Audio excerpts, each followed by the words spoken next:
I've done a few other videos like this before, but this is the first time my camera's in frame, and you can see my dorm room.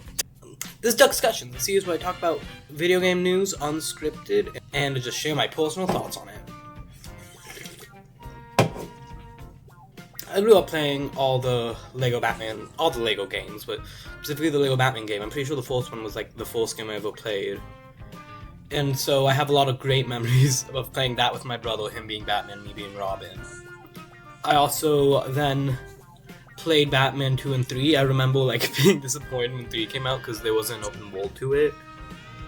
I played those on the Wii U and my 3DS, and I remember being disappointed that the 3DS version was so much worse than the Wii U version, because I was like, what the hell, I thought I could play this on the go, and I couldn't. And Lego DC Super Villains is actually my most played game on Nintendo Switch, I think, or actually no, it's my third most played game on Nintendo Switch, which is like a lot, and that's because it has such a good character customizer. That's just like, I've wasted hours just like playing around with that. So for those who don't know, over the past 2 or 3 days, we have gotten a lot of news about the brand new Lego Batman Legacy of the Dark Knight, which is this big, brand, exciting new entry in the Lego Batman series. So you'd assume I'd be very excited about this brand new Lego Batman game, Lego Batman Legacy of the Dark Knight. However, TT Games, Traveler's Tales, used to be the main producer of Lego Batman games. That was like the whole thing. They made the Lego Batman games. Well, they made the Lego games. They made Lego games every year based on a ton of different properties. And all these games followed a very similar format, and they all played very similarly with this kind of isometric view of each level that you could then go through to switch your characters out to solve puzzles before moving on to the next level. And then these levels would oftentimes be connected with a big open world, well, somewhat big, so, with a ton of collectibles to find. This formula worked really great for a large number of years. I think we got genuinely some of the best games of all time. Most notably, I'd say Lego Marvel Superheroes is my favorite, but Lego Batman 2 is great, Lego DC Super Villains is great, all the Lego Star Wars games are classic, and that was all Traveler's Tales. This is what, when you think of the Lego games traditionally, these are probably the ones you think about there. Because they had the exclusive license to make Lego video games. And that wasn't until a few years ago. A few years ago, they lost the license. They still were allowed to make Lego games, but it was no longer exclusive. And we ended up getting a ton of video games based off the Lego property that were not quite the same. Lego Horizon Adventures is a big one that people know. There's also the Lego Brick Tales games. I think Lego 2K exists. They lost their exclusive rights, and so they decided, well, we still want to be the Lego guys. This is what we've been doing for years. Everyone knows us. How do we differentiate a Traveler's Tales Lego game from all this mediocre stuff? And they said, here's the plan. We're gonna make our Lego games the big event ones. The big, AAA, people who don't care about Lego or and just like the original property will come and play it. Not a bad plan. And as a result of that, we got Lego Star Wars: The Skywalker Saga, which was a big, exciting game for the fandom, because it had all the Star Wars movies in it, playable in it, and it abandoned the traditional formula of the isometric levels, for levels that entirely surrounded following the character from their back, like a regular third-person game. People loved this game. People were very excited for it to come out, and after it got delayed a lot, people were still excited and played it and liked it a whole lot.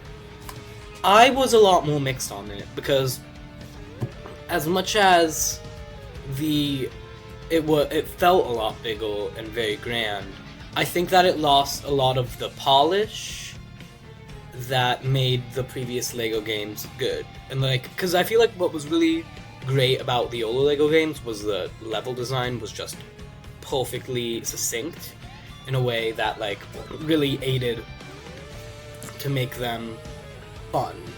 Like the really improved the fun of the levels. And this game abandoned the previous level design to make it more marketing friendly, I'd say, and make it feel bigger and more exciting. I think, on the one hand, that probably paid off in the game's favor, in that it was now it made it a lot more of a viable as a AAA experience. Like, people were a lot more likely to buy the game now, I feel. Like there was hype around this game. However, I think it made the game worse as an actual game. And that's not to say it's a bad game, though I don't think it reaches anywhere near the same heights as... I'll even say, so I know it's not nostalgia talking, I'll say LEGO Star Wars The Force Awakens for a Star Wars game. And even, even like LEGO Marvel 2. Those are some of the more recent ones that I remember being pretty damn good. LEGO DC Supervillains. I think all of those were really good games. So, yeah, I can definitely say it was a little disappointing. But then Travel's Tales took a few years off before announcing the next game, which I think was a good choice. If they want these games to feel more like events, they can't pump out multiple every year. They have to go, alright, we're gonna put out a new game every so often, so we can really put our all into it. Which, yeah, that...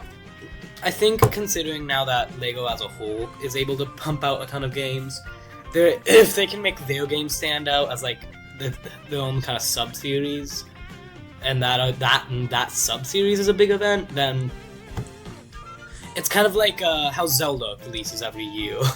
Crazy comparison, I know. But how Zelda releases a new game every year, technically. However, it's like, they're all like spin-offs, and then every 6 years we got a new mainline Zelda.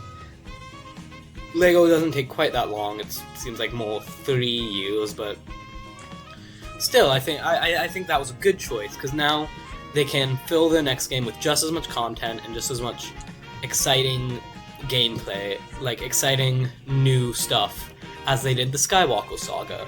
And we've been waiting patiently for the new Travel's Tales LEGO game, and there's been a ton of rumors of what it was going to be. People said it might be a new LEGO Harry Potter that redoes all the films. It could be a new LEGO DC game. People thought it would be a LEGO Batman that goes through all the previous films. I think both of these would have been a really fun idea. We never got, outside of LEGO Marvel Avengers, we don't get, when the superhero games always take from the comics, so the idea that it might be taken from the movies this time is kind of exciting. Like, oh wow, they're going through and figuring out how to adapt each of these movies into levels, and giving us a ton of different characters that we didn't get to see before.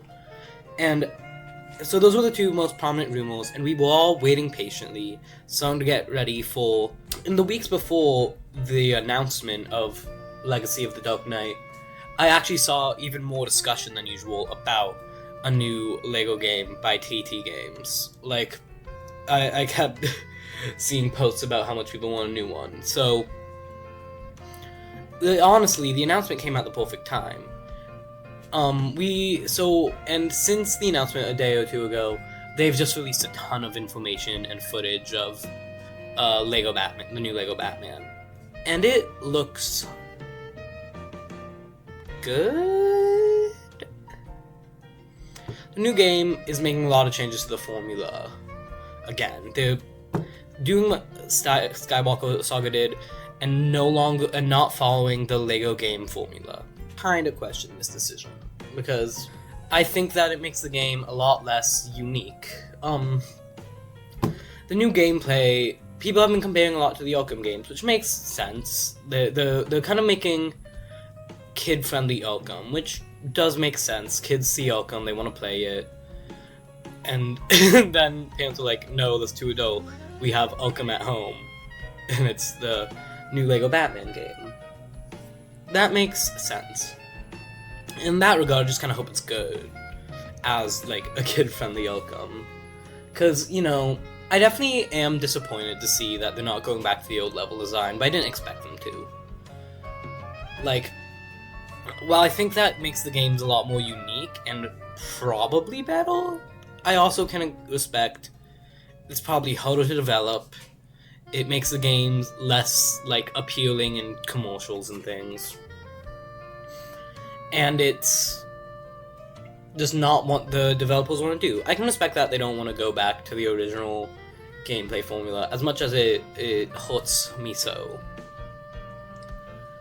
What I don't love, though, is I have a fair amount of concerns that I just like to talk about, because in the footage we've seen, it looks like, I'll be honest, the footage doesn't look super fun. However, I can maybe accept that it's one of those, it's just like, it feels good.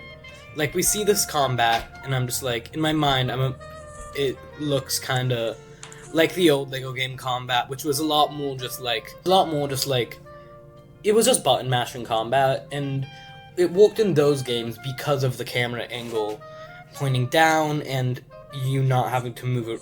Like, it was basically, it was meant to occupy your time when you entered into a room, make it feel like you had a bit more excitement before putting you into, like, puzzle solving mode.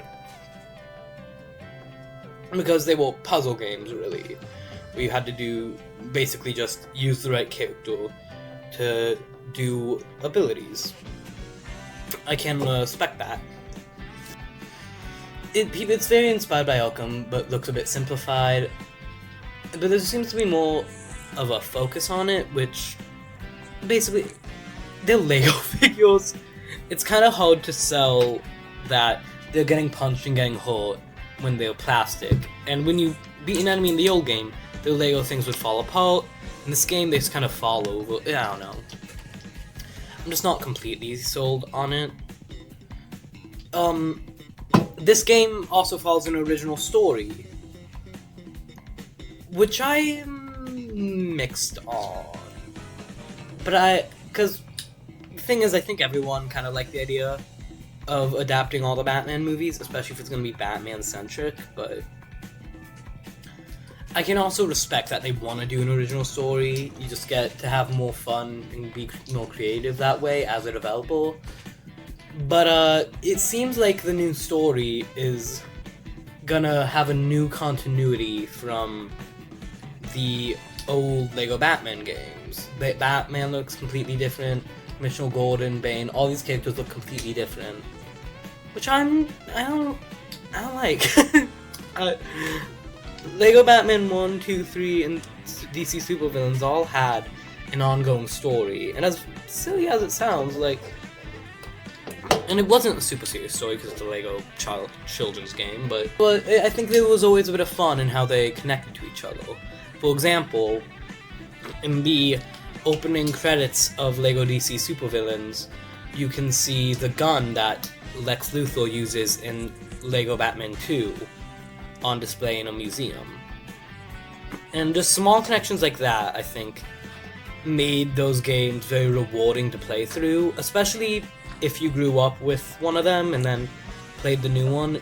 It was like, oh look, it's, you know, I'm already playing a kid's game. It's nice to see this thing from my childhood coming back around. And so I'm definitely a bit, disappointed to see it doesn't seem like it's following the same continuity, because Batman's design, Gordon's design, both seem to be heavily inspired by the Batman, which would make you think that they might be adapting the story of the Batman, but like I said, it seems like it's an original story. In some of the gameplay we saw Joker Red Hood, which I don't think I've had in any of the live-action movies. No, although it is an original story, it seems like it's taking a lot of scenes and beats from the movies, which I think would be fun going through, and will be a lot of fun going through and, like, seeing these scenes.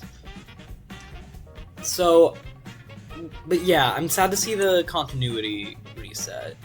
I'm also gonna say right here, I don't love the Bruce Wayne Batman voice he sounds.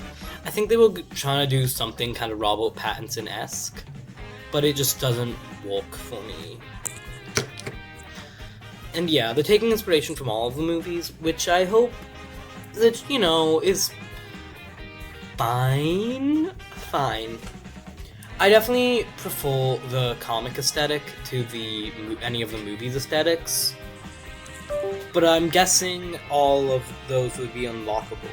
I would prefer, like, if they all look like the comic versions, but I can respect that they're going for, like, a legacy, all of the movies, kind of.